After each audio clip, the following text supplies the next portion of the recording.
Arjun Erigaisi kicks off this titled Tuesday clash by pushing the pawn to g3. Black responds by pushing the pawn to d5. The bishop slides to g2. We're in the opening phase now, and white is signaling a hyper-modern approach. The knight develops to f6. Look, we are already defining the structure here. White has a few interesting paths to take. A very common attempt to fight for the center is pushing the pawn to c4.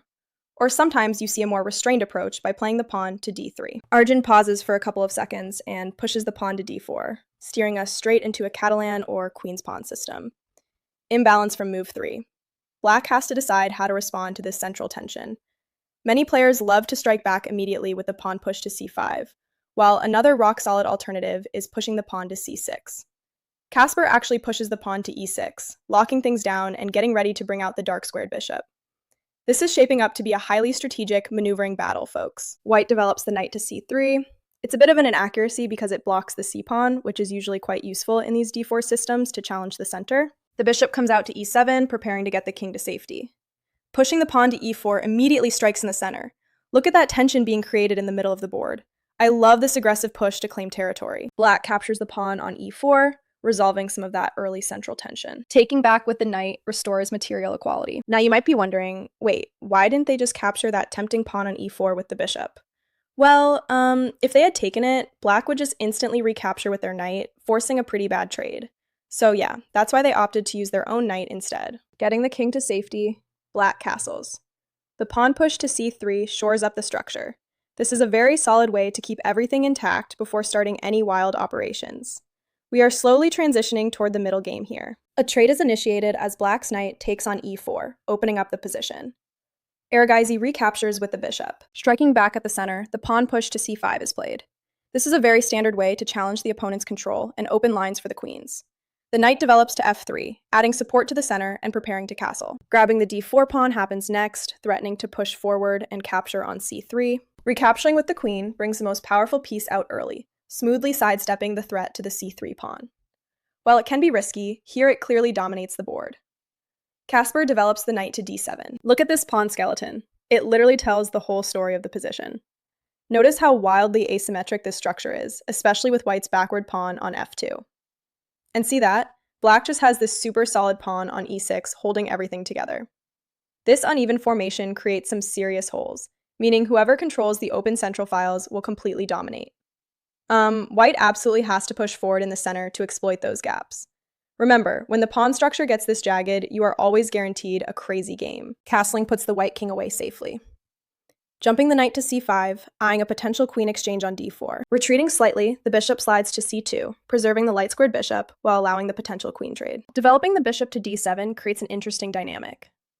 Wait, we now have a setup where white's pieces are subtly pointing toward the king side. Black needs to be very careful about those light squares going forward, as this allows Erigaisi to start building some serious pressure. The rook swings to d1. Placing the heavy artillery on the same file as the enemy queen is always a good idea, and it eyes that slightly loose bishop on d7. Sliding the bishop up to c6, applying pressure and threatening to chop down the knight on f3. The queen swings to g4, maintaining defense against the threat to the knight. You can feel the heat building here. White is eyeing that g7 square, foreshadowing a massive kingside storm, while also creating a nasty discovered attack against the black queen. Spending a full 25 seconds just to shuffle the queen backwards to e8, it sidesteps the rook's gaze, sure, but that is a very passive response when your opponent is clearly gearing up for an assault. Leaving the front line like this allows white to build momentum uncontested. Let's look at a better variation. Black could have played that pawn to the f5 square. Then white would take the black queen, and black would take the white queen. Honestly, this would look much better. Okay, now let's get back to the game. The bishop strikes at h6. Erigaisi does not care about taking things slow. The pressure on g7 is getting real, threatening an immediate checkmate with the queen, forcing black to respond. Defending the g7 square with the bishop to f6, just in time to stop the mate, moving the knight forward to g5. The attack is accelerating rapidly now. Are you kidding me? Casper burns 55 entire seconds on the clock just to step the king into the corner. This completely ignores the actual threats on the board. Moving away from the defense leaves the h7 pawn vulnerable. While it unpins the g-pawn to allow capturing the bishop on h6, it ignores the immediate danger.